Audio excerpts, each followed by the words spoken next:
Bonjour à tous et bienvenue dans une nouvelle vidéo où aujourd'hui on va parler de cette réplique, le FAMAS F1 Evo. Cette réplique, ça n'est rien d'autre que le FAMAS F1 Evo de Cybergun. C'est une évolution du FAMAS de base avec un MOSFET pour la protection et la possibilité d'avoir du burst.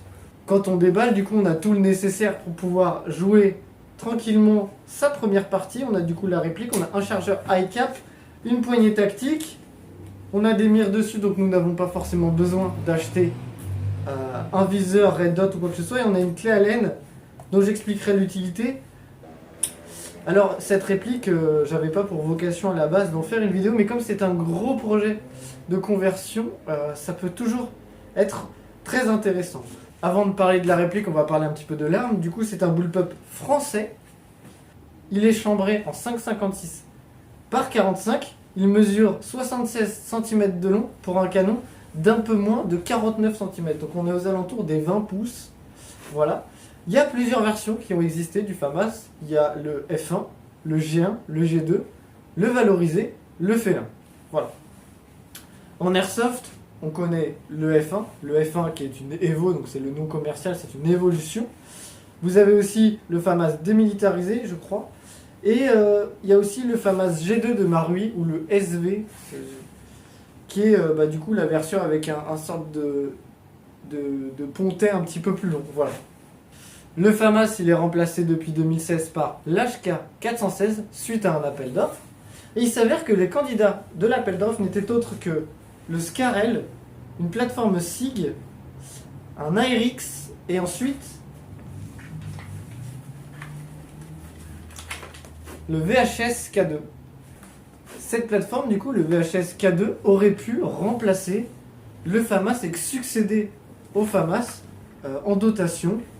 Étant un pro bullpup, j'aurais trouvé ça génial. Malheureusement, l'HK 416 a gagné. Il y a aussi Thales qui s'était retiré, qui avait proposé la F90, mais qui s'était retiré à cause de critères un petit peu trop exigeants par rapport à l'appel d'offres. Voilà. Le VHS, c'est un petit peu une continuité du FAMAS par les Croates. De toute manière, le VHS1 est un petit peu surnommé le FAMAS croate, là où le VHS2 est surnommé le G36 bullpup, entre guillemets. Mais voilà. Du coup, pour revenir à la réplique, cette réplique, c'est une réplique AEG. Le modèle de la gearbox, c'est du V1. Donc V1, c'est la toute première gearbox. Selon moi, c'est une gearbox qui reste vieille, mais qui est pratique de par son design, pour une question de volume et d'encombrement. Au niveau étanchéité sur celle-ci, bof, pour l'avoir passé au chrony, on n'est vraiment pas folichon, et pourtant la réplique est neuve, mais bon, c'est un peu la faiblesse du FAMAS, j'ai envie de dire. Les clés Allen dont je vous parlais, elles servent à quelque chose, et c'est pour ça que je vous parle des perfs. Il s'avère qu'au niveau de la crosse, vous avez un trou, juste ici, et qu'en fait ce trou, il vous permet de régler la puissance de la réplique. Moi j'ai réussi à faire de 0,9 à 1,3 joules, j'avais fait quelques tests. Donc j'ai fait quelques tests. À 0,9 joules, on est à peu près à 11 RPS. Et ensuite, à 1,3 joules, on descend à 9-10 RPS. Voilà. Donc moi, je trouve ça assez génial, cette chose-là. C'est peut-être le gros point fort de cette réplique, malgré tous les points faibles qu'elle a. Et franchement, pour quelqu'un qui débute et qui veut pas prendre une M4, qui veut pas prendre certains bullpups qui restent complexes, et qui veut vraiment se faire une tenue de l'armée française sans prétention, et il prend un FAMAS et il peut jouer sur plusieurs terrains puisqu'il peut régler la puissance. Après, ça reste une réplique avec énormément de points faibles selon moi. J'ai beau être un pro bullpup, c'est l'une des répliques que je déteste le plus, le FAMAS. Et du coup, ça introduit un petit peu ce qui va être fait sur cette réplique.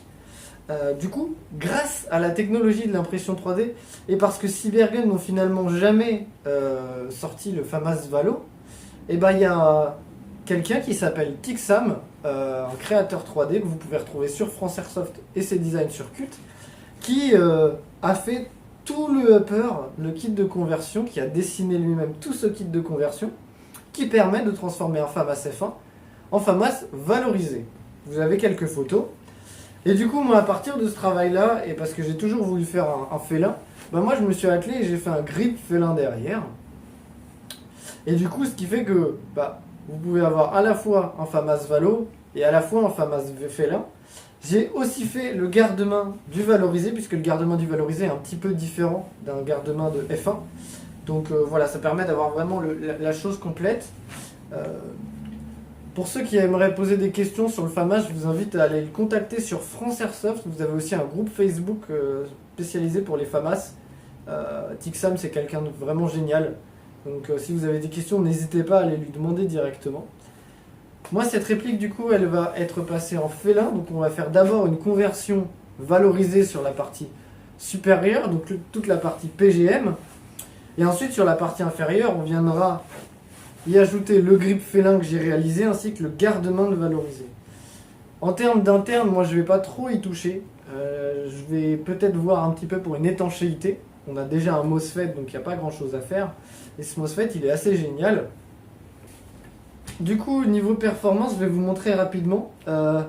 Concrètement, là j'ai mis la 8.4 d'origine, la 8.4 elle est chargée. On est du coup en off, et je vais vous expliquer un petit peu le sélecteur de tir. Là vous avez la sécurité, du coup, donc c'est une sécurité au doigt, hein, tout simplement. Donc que vous soyez droitier ou gaucher, vous pouvez la pousser, tout simplement. Donc ça c'est assez cool. Donc on enlève la sécu, et on a beau être en off là, et bah du coup, on peut quand même tirer. Ensuite, on va se mettre en S, donc en semi. Pareil, vous avez toujours du semi. Et ensuite, quand vous allez vous mettre en F, donc le full, vous allez avoir un burst de 3. Ce burst de 3, si vous le maintenez après avoir fait un burst de 3, vous allez avoir du full. Et si vous lâchez, vous retournez sur un burst de 3. Voilà. Donc même en off, juste ici, vous pouvez quand même tirer. Pour parler un petit peu du chargeur, du coup, le chargeur, en fait, il s'enlève comme sur le Tavor 21, à la différence qu'il faut faire un petit geste en plus. Donc vous avez cette fameuse gâchette. Vous avez cette gâchette, et en fait, vous le sortez comme ça. Et quand vous voulez le réentrer, bah même chose, même geste. Hein. Voilà. Moi, je trouve ça assez génial, les gâchettes comme ça. Je trouve ça assez génial, ça me rappelle un petit peu le Tavor 21 de chez Ares que j'aime beaucoup. Alors pour ceux qui veulent voir déjà ce que ça donne avec un grip félin et un upper valo, je vous mets les photos d'une personne qui a imprimé le kit valorisé de Tixam et qui a aussi imprimé mon kit félin. Du coup vous avez une photo juste ici, je remercie Chris. Donc ça va être un petit peu l'avenir de la réplique que j'ai sous les yeux. Si la vidéo vous a plu, n'hésitez pas à mettre un pouce bleu, un commentaire, un j'aime et partager la vidéo. N'hésitez pas aussi à vous abonner, c'est très important. Et on se retrouve très rapidement dans une prochaine vidéo sur ce projet.